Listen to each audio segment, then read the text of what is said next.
అందరికీ నమస్కారం. Welcome to it's you TV. ప్రస్తుతం మనతో పాటు ఉన్నారు ఆధ్యాత్మికవేత్త, జ్యోతిష్య పండితులు దేవుళ్లపల్లి బాలచంద్ర శర్మ గారు. వారితో మాట్లాడి 2026 శ్రీ పరాభవన సంవత్సరంలో ద్వాదశ రాశుల వారికి ఏ విధంగా ఉందో తెలుసుకుందాం. అలాగే ఎటువంటి పరిహారాలు పాటించాలో గురువుగారిని అడిగి తెలుసుకుందాం.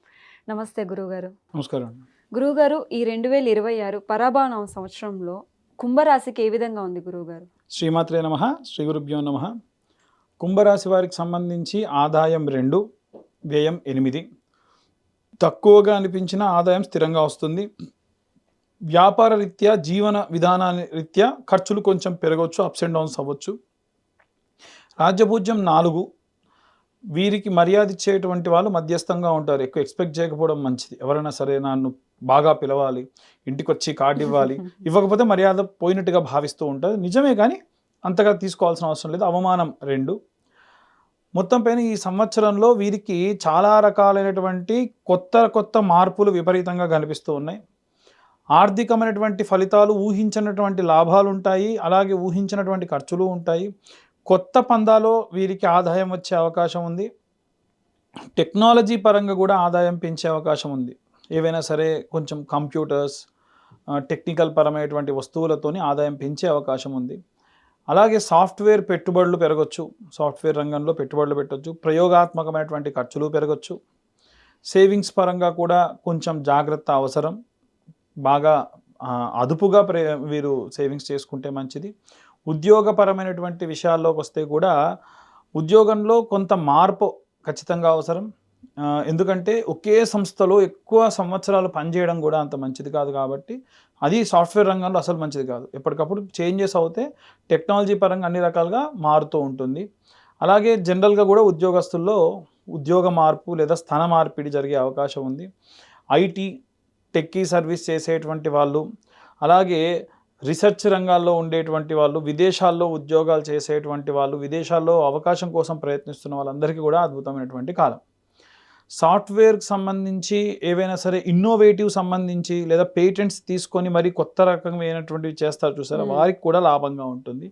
డిజిటల్ మార్కెటింగ్ చేసే వాళ్ళకి కూడా అద్భుతంగా ఉంటుంది. విద్యార్థుల విషయానికి వస్తే సైన్స్, టెక్నాలజీ, ఈ మధ్య కాలంలో వచ్చినటువంటి ఏఐ పరమైనటువంటి ఆర్టిఫిషియల్ ఇంటెలిజెన్స్ సంబంధించి, రోబోటిక్స్కి సంబంధించి, సైన్స్కి సంబంధించి, ఏరోనాటికల్కి సంబంధించి బాగా కలిసి వచ్చేటువంటి డిపార్ట్మెంట్స్ అనమాట. వీరు కొంచెం అంత ఈజీ పర్సన్స్ కాదు కుంభరాశి వారు. కొంచెం స్టబాన్ క్యారెక్టర్స్, దాని తగ్గట్టుగానే వాళ్ళు అన్నీ తీసుకుంటారు. సముద్రంతో పోలుస్తూ ఉంటాం మనం కుంభరాశి వారిని. భవిష్యత్తుకు సంబంధించి ఫ్యూచరిస్టిక్ రంగాలు ఏవైతే బాగా అద్భుతంగా ముందుకెళ్తాయని తెలుసుకొని వాటి మీద వీరు ఎక్కువగా పనిచేస్తూ ఉంటారు. అలాగే గృహిణులకు సంబంధించిన విషయాల్లో స్నేహబంధమైనటువంటి వాటికి సంబంధించి జాగ్రత్త వహించాలి. ఈరోజు వీళ్ళతో బాగుంటారు, వెనకాల ఏదో మాట్లాడతారు, మనసు బాధపడడానికి కారణం అవుతారు, రిలేషన్షిప్స్ దెబ్బతింటాయి. కాబట్టి ఎవరితో కావాలో వారితో వాటికి మాత్రమే రిలేషన్షిప్ మెయింటైన్ చేస్తే మంచిది. ఆధ్యాత్మికమైనటువంటి వాటిలో ఆసక్తి కూడా పెరుగుతుంది. ఇంట్లో అన్ని రకాలైనటువంటి పనులను కూడా చాకచక్యంతో కొనసాగిస్తూ పూర్తి చేస్తూ ఉంటారు. చేతి వృత్తులు చేసేటువంటి వాళ్ళు ఎవరైతే ఉంటారో కొత్త ఆవిష్కరణలు, టెక్నికల్గా ఏవైనా పనులు, ఎలక్ట్రానిక్స్కి సంబంధించి ఇవన్నీ కూడా అనుకూలమైనటువంటివి, వారికి అనుకూలంగా ఉండేటువంటివి. రాజకీయ నాయకులు ఎవరైతే ఉంటారో రాజకీయపరమైనటువంటి విషయాల్లో ప్రజాసేవ చేసేటువంటి వాళ్ళు, గ్రౌండ్ లెవెల్ నుంచి చేసేటువంటి వాళ్ళు, యువ నాయకులు బాగా పనిచేసే వాళ్ళని గుర్తించి వారిని వెంటే పెట్టుకోవడం, దీనివల్ల లాభాలు ఎక్కువగా ఉంటాయి. సినిమా రంగానికి సంబంధించి ఎక్స్పెరిమెంటల్ మూవీస్ చేస్తారు. అసలు ఇంతవరకు ఎవరూ కూడా టచ్ చేయనటువంటి జోనార్స్ని టచ్ చేసే వాళ్ళు ఉంటారు, వారికి బాగా కలిసి వస్తుంది. కొత్త కాన్సెప్ట్స్ తీసే వాళ్ళందరికీ కూడా అద్భుతంగా ఉంటుంది. అలాగే స్టైలిష్ వర్క్ చేసే వాళ్ళు ఉంటారు కొంతమంది సినిమా రంగాల్లోకి సంబంధించిన వాళ్ళు కూడా. అంటే డిజైన్ పరంగా కానివ్వండి, వర్క్ పరంగా కానివ్వండి, ప్రెజెన్స్ పరంగా కానివ్వండి, ప్రజెంటేషన్ పరంగా, వాటి పరంగా అన్ని రకాలు కూడా బాగుంటుంది. వైవాహిక జీవితానికి సంబంధించి వివాహం కాస్త ఆలస్యం అవ్వచ్చు, ఈ సంవత్సరం ఆఖరిలో వివాహం అవ్వచ్చు. అలాగే ఏవైనా సరే అప్లికబుల్ రిలేషన్స్లో ఉంటారు కొంతమంది. అంటే వివాహం చేసుకుంటారు కానీ ముందుగానే లివింగ్ రిలేషన్షిప్లో ఉంటారు. వాటి పరంగా కొంచెం జాగ్రత్త వహిస్తే మంచిది. ఎందుకంటే జీవితము, టైము, సమయం అన్నీ కూడా ఏంటంటే ఎటువంటి అగ్రిమెంట్ లేనటువంటి వారికి అప్పు ఇవ్వడము లేదా డబ్బులు తీసుకోవడం లాంటి పరిస్థితి అనమాట అది. స్నేహితుల నుంచి ఎవరన్నా ప్రేమించి పెళ్లి చేసుకోవడం కూడా జరగవచ్చు ఈ రాశి వాళ్ళు. ఈ సంవత్సరం ఆఖరిలో ఎక్కువ శుభదాయకంగా కనిపిస్తోంది. పిల్లలకు సంబంధించి తెలివైనటువంటి వారు చాలా ఆలోచించి మాట్లాడేటువంటి సంతానం కలుగుతుంది. సంతానం లేని వారికి కూడా సంతానం కలుగుతుంది. ఎవరన్నా పిల్లలు ఒలింపియాడ్స్ లాంటి వాటిలలో ఎగ్జామినేషన్స్ రాస్తే కూడా విజయం సాధించే అవకాశం ఉంది. ఆరోగ్యపరమైనటువంటి విషయాలు వస్తే కనుక రక్తహీనత, బ్లడ్ లాస్ ఇలాంటివి ఎక్కువ ఉంటాయి. ఎక్కువ బియ్యం తింటారండి ఈ రాశి వాళ్ళు, నేను గమనించింది. దానివల్ల కూడా ఇలాంటి ఇబ్బందులు వస్తాయి. అందరి గురించి కాదు, కొంతమంది గురించి. నరాల బలహీనత ఎక్కువ ఉంటుంది, ఒత్తిడి ఎక్కువ అవుతుంది. అలాగే నిద్రలేమితనము, ఆహారం సమయానికి తీసుకోకపోవడము, నిద్రలో ఉలిక్కిపడము ఇలాంటివి బాగా జరుగుతాయి. సంవత్సరం జాగ్రత్తగా ఉండాలి. మనం ఆహారం ఎంత ముఖ్యమో, మన వే ఆఫ్ లివింగ్ ఎంత ముఖ్యమో, వే ఆఫ్ స్లీపింగ్ కూడా అంతే ముఖ్యం. నిద్ర లేదు అంటే పెద్ద అనారోగ్యంతో సమానం. అలాగే ఐరన్తో కూడినటువంటి ఆహారం స్వీకరిస్తే మంచిది. పాలకూర కానీ, గోంగూర కానీ, ఖర్జూర లాంటివి కూడా స్వీకరిస్తే వీళ్ళు చాలా తినేదానికి చాలా మంచిది. మద్యపానం అలవాటు ఉన్న వాళ్ళు పూర్తిగా మానేస్తే మంచిది. ఎందుకంటే ఇప్పుడున్న కాలానికి వారు మద్యపానం స్వీకరిస్తే వారికి అస్సలు బాగోదు. ఇంతకుముందు మకర రాశిలో మనం కుంభరాశి వాళ్ళ గురించి కూడా చెప్పాం. ఆ ప్రకారంగా కొన్ని జాగ్రత్తలు తీసుకుంటే మంచిది. శని గోచార రీత్యా ద్వితీయ స్థానంలో సంచారం చేస్తున్న కారణం చేత అంత అద్భుతమైనటువంటివి ఎక్స్పెక్ట్ చేయలేం మనం. గురు గోచార రీత్యా మటుకు జీవితంలో చాలా మార్పులు సంభవించేటువంటిది ఈ సంవత్సరం. వీరు ఎక్స్పెక్ట్ చేయనటువంటి మార్పులు ఈ సంవత్సరంలో ఈ రాశి వారు ఎక్కువగా చూస్తారు. గురువుగారు, వాళ్ళకి వచ్చిన అంటే ఏదైతే ఉన్నాయో కష్టాలు అవి అధిగమించుకొని ముందుకెళ్ళాలంటే ఎటువంటి పరిహారాలు పాటించాలి గురువుగారు? మనకు మకర రాశిలో చెప్పాం ఆల్రెడీ. ఏంటంటే వారి తల్లిగారి యొక్క అంటే చూడండి వాళ్ళు ఆ వీడియో ఆఖరిలో మీకు అంటే మధ్యలో ఉంటుంది, పరిహారాల దగ్గర చూడండి. వీటితో పాటు ఇప్పుడు నేను చెప్పేటువంటిది కూడా మకర రాశి వాళ్ళు, కుంభరాశి వాళ్ళు, ధనుసు రాశి వాళ్ళు, సింహరాశి వాళ్ళు, మేషరాశి వాళ్ళు ఇది కూడా పాటించవచ్చు. చాలా మంచి రెమెడీ. ప్రతి శనివారం ఇఫ్ పాసిబుల్, లేదు నాట్ పాసిబుల్, కంపల్సరీ వెళ్ళాలి. శనికి తైలాభిషేకం చేయాలి. తైలాభిషేకం చేసేయడం మామూలు అందరు చెప్తారండి అని, కొంచెం వెరైటీగా చేయాలి. వెరైటీ అని కాదు కానీ మీరు తెలుసుకోకుండా చేస్తుంటారు. అది ఎలా అంటే నువ్వుల నూనె తీసుకెళ్తాం, నువ్వులు తీసుకెళ్తాం, క్లాత్ తీసుకెళ్తాం, నల్ల రంగు క్లాత్.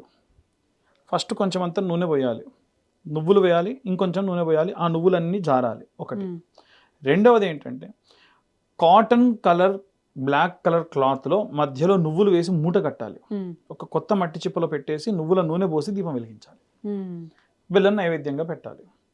ఇలా చేస్తే శని సంబంధిత దోషం పోతుంది. ఒకటి. రెండు, శని ఇంతకు ముందే చెప్పాను, తల్లిదండ్రులకు దూరంగా అనాథగా గుడ్డివాడిగా బ్రతుకుతాడు శని. కాబట్టి అనాథ పిల్లలకు కానీ బ్లైండ్ పీపుల్కి కానీ మీరు ఏదైనా సరే దానమో ధర్మమో చేస్తే మంచిది. ఉదాహరణకి ఇంట్లో ఏదో ఫంక్షన్ ఉంది, పుట్టినరోజు ఉంది, ఖర్చు పెడతాం 20,000, 10,000, 20,000, 30,000, 40,000, ఒక 5,000 రూపాయలు వాళ్ళ కోసం స్పెషల్గా భోజనం తీసుకెళ్ళి పెట్టండి. వీలైతే మీ పిల్లలతో పెట్టించండి. దానివల్ల ఏమవుతుందనంటే నేను ఏదో మొత్తానికైతే రెగ్యులర్గా చేసే పని చేయట్లా, ఏదో మంచి పనే చేస్తున్నా, వీళ్ళందరూ కూడా ఏదో హ్యాపీగా ఫీల్ అవుతున్నారు, ఇలాంటిది నేను చెయ్యాలి అని పిల్లలు అనుకుంటారు. మీ తల్లిదండ్రులు లేకుంటే ఇంకొక జ్ఞాపకార్థం భోజనాలు పెట్టండి. బ్లైండ్ పీపుల్కి అయితే అందరు అన్నిస్తారమ్మా.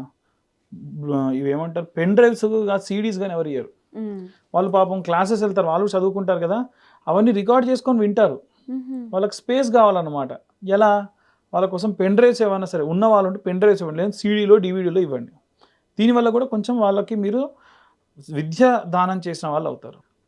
ఈ ఆర్ఫనైజ్డ్ స్కూల్స్కి వెళ్ళి ఏదైనా సరే దానం ఇవ్వాలంటే నాకు మొన్న ఒకళ్ళు చెప్పారు, నిజంగా చాలా బాధాకరమైన విషయం. ఏం కాదు, ఓపెన్గా చెప్పాలి, ఇది చెప్పాలి కూడా, తెలిస్తే మంచిది, అందుకని చెప్తున్నా. ఆడపిల్లలు ఉంటారు 13 years 12 years నుంచి 15-16 years వరకు ఉంటారు. వాళ్ళకు డేట్ ప్రాబ్లం వచ్చినప్పుడు మాత్రం ప్యాడ్స్కి డబ్బులు ఎవరిని అడిగినా అన్నిటికీ వెసులుబాటు అవుతున్నాయి. ఒకళ్ళు వచ్చి మేము బియ్యం ఇస్తాం, కూరగాయలు ఇస్తాం, ఇవి ఎవ్వరు ఇవ్వట్లేదు గురువు గారు, ఏమనుకోకుండా. అంటే నా తోచినంత మంత్లీ వాళ్ళకి ఇవ్వాలనుకున్నా. అలా ఎవరైనా చేస్తే అది కూడా ఒక అందుకు మంచిదే. ఎందుకంటే మనం ఆ జోనార్లో వాళ్ళకు మనం రక్షణ ఇస్తే మీ కుటుంబంలో గైనిక్ ఇష్యూస్ లేకుండా పిల్లలు బాగా ఉంటారు. ఇది కూడా శని సంబంధిత దోషంలో భాగమే. టవల్స్ ఎవరు ఇవ్వట్లేదంట. మేమేం చేసాం, నాకు తెలిసిన బ్రాహ్మలు ఉంటే ఈ మీడియా పరంగా కూడా చెప్తున్నా, మీకు ఎన్నో పంచలు వస్తాయి, మనం అన్నీ కట్టం. పక్కకు పెట్టేయడం, పారేయడం, తుడిచేయడానికి వాడతాం. వాటిని టవల్స్లా కుట్టించి వాళ్ళకి ఇవ్వండి. మన స్పెషల్గా బ్రాహ్మణులు వెళ్ళి దానం చేయాలంటే కష్టం అవుతుందేమో. మాకు పంచలు చాలా మెత్తగా ఉంటాయి వచ్చినవి, కానీ కట్టుకోవడానికి వీలు ఉండవు, సైజెస్ ఉండవు, రకరకాల ప్రాబ్లమ్స్ ఉంటాయి. ఆ అంచు వరకు కట్ చేసి టవల్స్ దానం ఇవ్వండి. ఏదో రకంగా మన దగ్గర ఉన్నటువంటి దాంట్లో కొంత లేనివాడికి ఇవ్వడం వల్ల మనమే దేవుడి యొక్క తత్వాన్ని తీసుకున్న వాళ్ళం అవుతాం. శని చెప్పేది అదే, ఆయన కర్మఫలదాత. ఆయన మనం చేసే ప్రతి పని రికార్డ్ నొక్కి కూర్చుంటాడు. రిజల్ట్ ఇవ్వాలి అన్నప్పుడు మన రికార్డ్ ఓపెన్ చేస్తాడు. ఆహా, ఇతగాడు పలానా దానం చేశాడు, పలానా ధర్మం చేశాడు, సో వీడికి కష్టం వచ్చినప్పుడు మనం కూడా ఏదైనా మంచి చేయాలి తప్ప చెడు చేయకూడదు. యాక్సిడెంట్ జరగాల, ఖచ్చితంగా జరుగుతుంది. అదే లారీ వచ్చి తగిలేది ఏ స్కూటర్ రోడ్ వచ్చి గుద్దుతాడు, అది కూడా కర్మఫలమే. అలా మన కర్మఫలాన్ని ఇంత ఉన్నదాన్ని ఇంత చేయడము, ఇంత వచ్చేటువంటి పుణ్యాన్ని ఇంత చేయడం కూడా శని చేతిలో ఉంటుంది. కాబట్టి కుంభరాశి వారే కాకుండా ఇవి అందరూ కూడా పాటించవచ్చు. వీలైతే శరీరానికి పడితే మంచిగా మీ జాతకాన్ని చూయించుకొని నీలివర్ణం ఉంగరం, ఇంద్రనీలం అని, మయూర నీలం, ఇట్లా రకరకాలు ఉంటాయి. లేదా ల్యాపీస్ అని ఉంటుంది. ఉదాహరణకు నా చేతికున్నటువంటి దాంట్లో ఇది ఉంది, ల్యాపీస్. ఇది ఇలాంటి వాటితోని మాలగా కానీ ఉంగరంగా కానీ ధరించడం వల్ల విశేషంగా శనిగ్రహ దోషములు కూడా పోతాయి. ఇలా చేసుకుంటే సరిపోతుంది. చాలా చక్కగా వివరించారు గురువు గారు. వాళ్ళకి మరిన్ని శుభ ఫలితాలు చేకూరాలని కోరుకుంటూ ధన్యవాదాలు గురువు గారు. ధన్యవాదాలు.